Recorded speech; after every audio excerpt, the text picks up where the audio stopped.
बेटा, हमने previous video में रीड किया था कि जो किंग्स होते थे उनको ऐसा लगता था कि वो अपनी रिचेस, अपनी वेल्थ जो है अपने साथ लेकर जा सकते हैं और इसीलिए उनके कॉफिन्स में बहुत सारा जो एडॉर्नमेंट्स जिसको कह सकते हैं, सजावट की चीज़ें या फिर गोल्ड, ये चीज़ें उनके साथ cases of food and wine जो है वो उनके साथ दबा दिए जाते थे।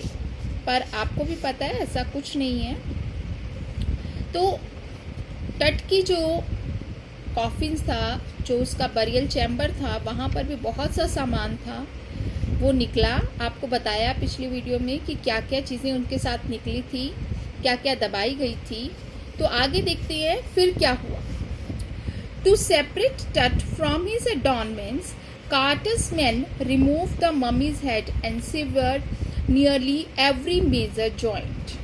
अब आपको पता है कि टट जो है, हमने पढ़ा था कि उसकी बॉडी जो है रेजिन्स की वजह से उस गोल्ड कॉफिन में चिपक गई थी, जम गई थी। क्योंकि रेजिन्स जो हैं वो क्या था, जो उनमें सामग्री डाली गई थी उसे दबाते हुए, तब उस समय वो रेजिन जो उसमें से लार जैसा चिकना पदार्थ जब निकला, स्टिकी सब्सटेंस जब निकला, तो स्टिकी सब्सटेंस ने क्या किया, उसकी बॉडी को उसके साथ सीमेंट की तरह से जमा दिया। सीमेंट का उसने काम किया, एक तरह से उसको स्टिक करने का काम किया उसको, और जिसकी वजह से क्या हुआ, उसकी बॉडी जो है वहाँ बिल्कुल जम गई। तो कार्टर के जो आदमी थे, वर्कर्स थे, उन्होंने रिमूव द ममीज हेड, उन्होंने उसका सर निकाला, and severe nearly every major joint, और उसका लगभग हर एक जो बड़ा जॉइंट था बॉडी का, उसको काट कर अलग कर दिया।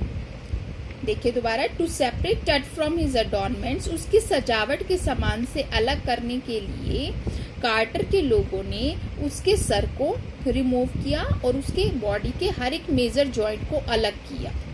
Once they had finished, जब उन्होंने एक बार ये सारा काम कर लिया, they reassembled the remains on a layer of sand in a wooden box with padding that concealed the damage. उन्होंने जब ये सब कुछ कर लिया, उसके बाद उन्होंने उसको रीअसेंबल किया, बॉडी को दोबारा से इकट्ठा किया, जो भी रिमेन्स थे उन सबको इकट्ठा करके, फिर उनको एक लेयर ऑफ सैंड, रेत की एक लेयर बिछा करके उसके ऊपर वुडन बॉक्स में रख दिया विद पैडिंग। पैडिंग मतलब कि एक तरह से गद्दा सा बना करके उसका रेत का, उसके ऊपर उसकी बॉडी के पार्ट्स को दोबारा से शेप दे करके, मतलब शेप इन द सेंस कि बॉडी की शेप में ही, ऐसे नहीं रख दिया, अनस्क्रैम्बल नहीं रख दिया, उसको अच्छी तरह से इकट्ठा करके उनको एक सैंड की पैडिंग दे करके वहाँ वुडन बॉक्स में रख दिया। कंसील द डैमेज, और with padding that conceal the damage, और उस पैडिंग ने जो डैमेज हुई थी, जो क्षति हुई थी उसकी वजह से, निकालने की वजह से, उसको भी कंसील यानी कि छिपा दिया। उस पैडिंग ने उस जो डैमेज हुई थी उसे भी छिपा दिया। द बेड वेयर टट नाउ रेस्ट, अब वही जगह है जहाँ पर अब टट की बॉडी रखी हुई है। Archaeology has changed substantially in the intervening decades, focusing less on treasure and more on fascinating details of life and intriguing mysteries of death. Archaeology क्या होती है बेटा? मैंने आपको पहले ही बताया कि आर्कियोलॉजी एक ब्रांच है साइंस की, जिसको हम पुरातत्व विज्ञान कहते हैं, जिसमें पुरानी चीज़ें, फॉसिल्स जो होते हैं, उनको स्टडी किया जाता है। तो वो कह रहे हैं कि ये जो ब्रांच है वो बहुत ज़्यादा चेंज हुई है इन द इंटरवेनिंग डेकेड्स, मतलब कि जो आने वाले जो दशक है, जो बीच के जो दशक है, मतलब उस समय से लेकर के अब के समय के जो बीच के दशक है, इंटरवेनिंग डेकेड्स, उसमें ये बहुत ज़्यादा इसमें बदलाव आया है, बहुत ज़्यादा चेंज आया है। सब्सटेंशियली मतलब बहुत ज़्यादा चेंज यानी बदलाव, कि आर्कियोलॉजी में जो बीच के जो दशक हैं उनमें बहुत ज़्यादा बदलाव आया है।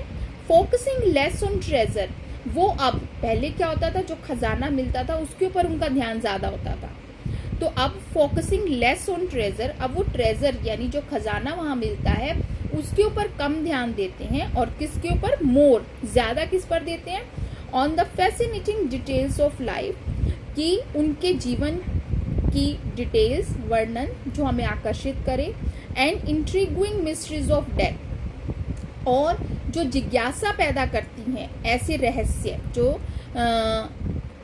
जो मृत्यु के रहस्यों में जिज्ञासा पैदा करती हैं, ऐसी उलझने जो भी हैं, इन चीज़ों के ऊपर वो ज़्यादा फोकस करते हैं।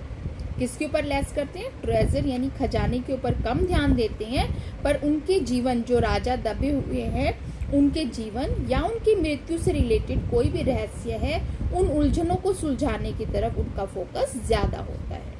It also uses more sophisticated tools including medical technology.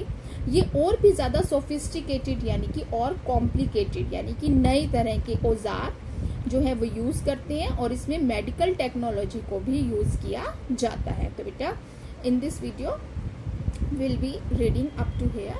I am continuing the reading in the next.